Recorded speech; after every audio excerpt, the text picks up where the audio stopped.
Hi, this is Srinivasa Tirunagari. In the last class, we have discussed string function lower function. In this class, we are going to discuss about string function upper. Topics covered: upper function. Upper function converts lowercase characters to uppercase characters, and all platforms support the ANSI SQL syntax for the upper function.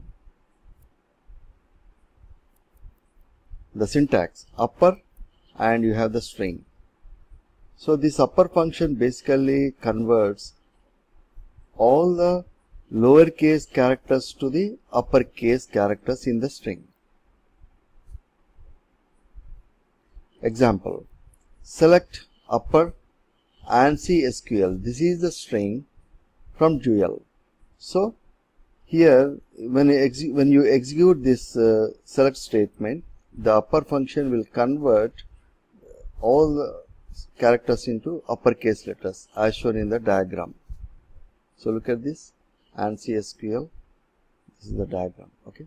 In the string, in the select statement, in the string, you have written all the lowercase characters. These lowercase characters are converted to uppercase characters. I will execute this query which is using upper function. Highlight this line and click on this. You will get the result. The result is showing all in uppercase letters. The ANSI SQL, this is a string which I used in the select statement using this function upper. Thank you.